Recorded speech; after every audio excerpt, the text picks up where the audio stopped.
Asdiqa, salam alaikum, bonjour ou bonsoir les amis. J'espère que vous allez bien partout où vous vous trouvez. En tout cas, c'est ce que je vous souhaite et pour le meilleur de toutes les situations. Je suis ravi, content de vous retrouver une nouvelle fois et bienvenue sur votre chaîne Bled Magharibia.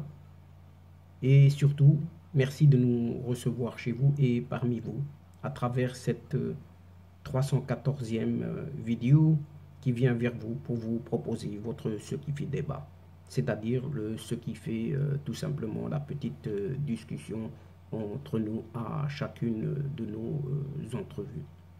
Et comme toujours, oui comme toujours, le CQFD de votre Bled Magharibia se penche et se consacre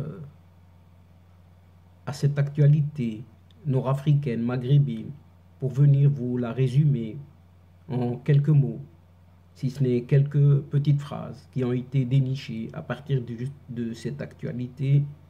Et le présent CQFD se consacre justement aujourd'hui à ces 3 années de ce Hirak, oui, de ce Hirak, et comment ce régime politico-militaire algérien a-t-il vraiment assassiné ce mouvement? On peut le dire, oui, malheureusement, on peut le dire. Aujourd'hui, 22 février, marque les 3 ans du Hirak en Algérie. Un mouvement pro-démocratie et anti-système qui aura fait céder cet ancien petit abbé, rappelons-nous-en, qui est resté pourtant président près de 20 ans au pouvoir. 3 ans après, donc 3 ans après seulement, cette bouffée d'oxygène et de liberté est désormais de l'histoire ancienne, puisque celui qui se considère comme le super président algérien, cet athée sans foi ni loi, a savamment orchestré la ruine de ce mouvement qui aurait libéré certainement cette Algérie du joug de ces vieux militaires. La situation de dépravation, de liberté fondamentale, de droits démocratiques est retournée à sa case départ, oui, à sa case départ en Algérie, en dépit de tous ces efforts courageux de tout un peuple réuni sous ce mouvement du Hirak qui ne demandait que son droit, la liberté, la démocratie, sous un régime de civils tout simplement. Et ce Hirak, ce mouvement anti-système, donc sans étiquette politique, ayant voulu découdre avec 2 décennies sous le même président, ayant subi un très handicapant accident vasculaire, rappelons-nous-en, cérébral, cet AVC, en 2013. Donc, disons-le, de 2013 jusqu'à fin 2019, il y avait absence de pouvoir, absence de présidence, absence de gouvernance. Et ce Hirak, qui portait en lui tous les espoirs de plusieurs générations d'hommes, de femmes, de jeunes et d'anciens, a finalement cédé face au tour de vis de ce supposé président athée. Et cet athée, héritier du système installé par les militaires depuis toujours, ici du même parti, de ce même petit abbé, le FLN, oui, le FLN, ce Front de Libération Nationale. Et il a été porté au pouvoir de force en 2019, lors d'un scrutin fabriqué qui s'est déroulé d'une manière plus que douteuse, car rejeté et boycotté à 2 reprises par toute la population, ayant cherché à amadouer les esprits au début de son intronisation, de son mandat. celui qui n'avait pas pu faire long feu au sein des gouvernements précédents, justement sous cette abbé, a appelé le mouvement des Algériens comme le Hirak béni. Oui, c'est ce qu'il avait appelé. Cependant, il n'aura pas fallu attendre longtemps pour voir ce même homme, même en place, mettre en place une stratégie pour le réduire à néant, tout simplement. Profitons de la situation sanitaire liée à la pandémie du coronavirus. Eh bien, ce président est légitime dans le portrait flanqué de Not My President avait été brandi à maintes reprises par des milliers d'Algériens et d'Algériennes dans les villes du pays. Et ce pseudo-président et son régime ont interdit les manifestations devenues de moins en moins faciles à cacher à l'opinion publique et à l'international. Surtout qu'ils apportaient une preuve des défaillances du système algérien, tel que prôné et mis en œuvre par les militaires depuis cette indépendance de juillet 1962. Parallèlement, les arrestations arbitraires, les traques à l'homme de plusieurs figures du Hirak, comme celle ayant visé le militant Mohamed Tajdadit, connu sous l'appellation du poète de Hirak, se sont multipliées et elles n'ont épargné personne. Oui, elles n'ont épargné personne jusqu'ici. Elles ont aussi visé des journalistes, des avocats, des hommes politiques et même d'anciens ministres, oui, qui étaient leurs copains jadis, des chefs de parti, des hommes d'affaires éminents qui ont fait un business avec eux, d'anciens chefs de renseignement aussi. Et cela dans l'optique d'envoyer un double message. Oui, un double message. Le premier message étant de donner l'impression que les choses sont plus justes sous cet athée, sans foi ni loi. Et le second message, qui sert à faire peur à la population tout simplement, en lui montrant et démontrant que personne ne sera épargné. Et malgré tout cela, n'a pas empêché les Algériennes et les Algériens de sortir, battre le pavé plusieurs fois par semaine, notamment chez les étudiants et leurs professeurs, véritables fers de lance de ce Hirak, chez les syndicats de différentes professions. Et la journée du vendredi est devenue le rendez-vous de toute une nation. Mais pour contrebalancer le fort de ce mouvement de contestation, qui n'en finissait pas de mettre le pouvoir algérien dans l'embarras à chaque fois, et qui attendait la moindre occasion pour se reformer, tel un bloc malgré les intimidations. Ce régime algérien a rusé.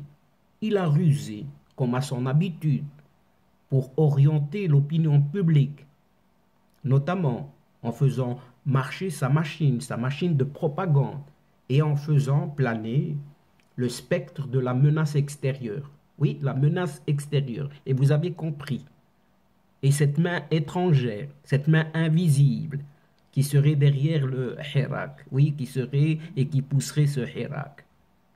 Il faut dire que cet athée a détruit, oui, chers amis, malheureusement, cet athée, sans foi ni loi, a détruit ce Hirak, ce mouvement, en lui inventant des infiltrations de partis cherchant à déstabiliser cette Algérie on ne sait comment, notamment en pointant du doigt les islamistes, par exemple, si on peut ne citer que cela, ou encore d'autres mouvements dissidents, comme le MAC, oui, ce mouvement pour l'autodétermination de la Kabylie, qui milite pour son indépendance, et non seulement pour son indépendance, mais pour toute la Kabylie.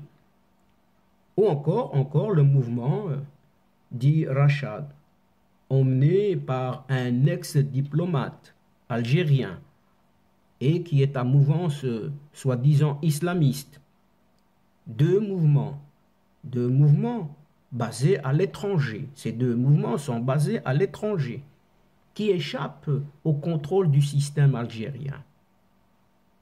Des milliers de personnes, oui, des milliers de personnes ont été écrouées. Et certaines ont subi des violences policières pendant leur incarcération, dans des violences sexuelles. Oui, vous entendez bien, dans des violences sexuelles sur mineurs d'âge, comme cela a été le cas pour ce Saïd Chetouane, âgé de 15 ans. Il a été torturé et violé dans un commissariat après avoir participé aux manifestations de Hirak. Tout simplement, rien que ça.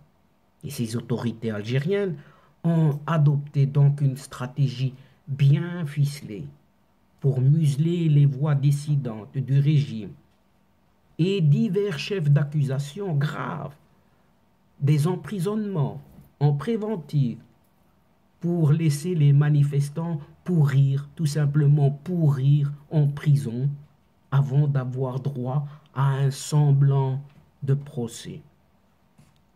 Empiler des chefs d'accusation douteux de terrorisme et des inculpations vagues comme atteinte à l'unité nationale ne peut occulter le fait qu'il s'agit en réalité de réduire au silence les voix critiques d'un mouvement pacifique.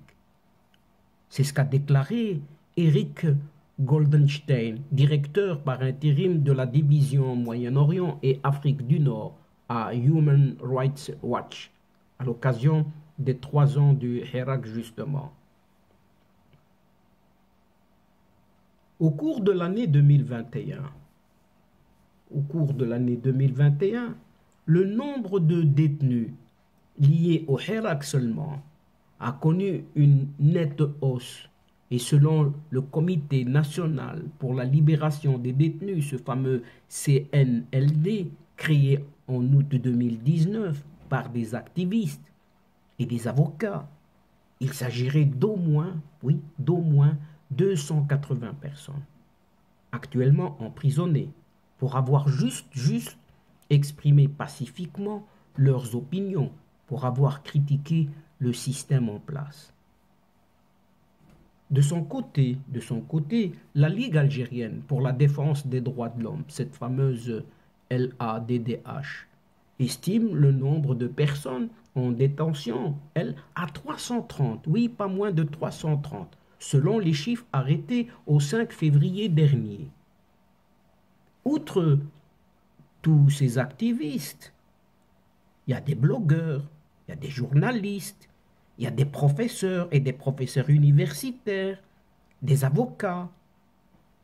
Le régime algérien s'en est pris également aux partis politiques et aux associations proches justement de ce mouvement de Hirak.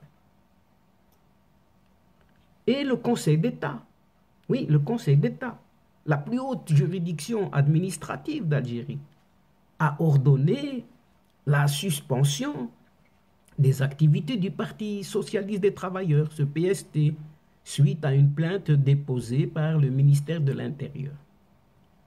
De son côté, le parti Union pour le changement et le progrès, l'UCP, est dans l'attente d'une décision du Conseil d'État concernant une demande de dissolution déposée par ce même ministre de l'Intérieur.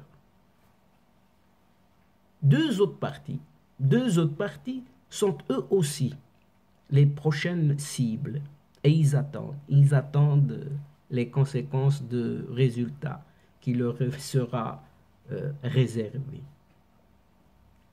Il s'agit aussi du mouvement démocratique et social, MDS, dont le porte-parole a été condamné à 2 ans de prison et une amende de quelques 200 000 dinars, soit quelques 1420 $. Et le Rassemblement pour la culture et la démocratie, ce fameux RCD, qui a reçu une mise en demeure, toujours de ce ministère de l'Intérieur. Les associations ne sont pas en reste non plus. Comme pour le Rassemblement, Action Jeunesse, RAJ, une organisation pro-Hirak qui a été dissoute par un tribunal à la suite d'une plainte du ministre de l'Intérieur. Tiens, toujours pareil. Et quant à l'association SOS Bab-el-Oued à Alger, a cessé purement et simplement ses activités. Et ces locaux sont fermés depuis que la Direction générale de la Sûreté nationale, cette fameuse DGSN, a perquisitionné, confisqué son matériel. Et son président a été condamné en novembre dernier à 1 an de prison pour atteinte à l'unité nationale et à l'intérêt national également. Alors que ce Hirak devrait fêter aujourd'hui ses 3 ans, ce mardi. Plus de 40 prisonniers, oui, plus de 40 prisonniers détenus à la prison de l'Harrach à Alger ont commencé une grève de la faim depuis le 28 janvier dernier pour rappeler juste leur sort et protester contre leur détention arbitraire. La plupart de ces 40 prisonniers et d'autres sont toujours en détention préventive. Oui, sont en détention préventive et ce depuis plusieurs mois, n'ayant toujours pas eu le moindre droit à un procès équitable. Et c'est le moins que l'on puisse dire. Et un procès équitable, ce qui est à en douter sous un tel régime répressif, chers amis. Et c'est là-dessus que se termine, chers amis, cette séquence en prenant congé de vous. Mais néanmoins, nous espérons vous retrouver très bientôt avec un immense plaisir pour vous relater d'autres thèmes, d'autres sujets lors de prochaines vidéos de votre CQFD, c'est-à-dire ce qui fait discussion entre nous. Merci pour votre confiance, votre fidélité, votre patience et votre participation de nous écouter jusqu'au bout des séquences. Mais nous attendons énormément de vous et surtout une aide avec des encouragements. Mais néanmoins, ne nous oubliez pas en nous aidant et d'aider votre chaîne en vous y abonnant très nombreux afin d'être informés rapidement et ce en toute primeur bien sûr. Mais n'hésitez surtout pas de partager au grand maximum autour de vous ou vous pouvez le faire bien évidemment toutes les séquences vidéo de votre chaîne. Pour moi, il ne me reste plus qu'à vous dire au revoir les amis. Al-Asdiqa, salam alaikum wa rahmatullah wa barakatuh. À la prochaine fois et à bientôt. إلى اللقاء في حصة أخرى إن شاء الله مع السلامة.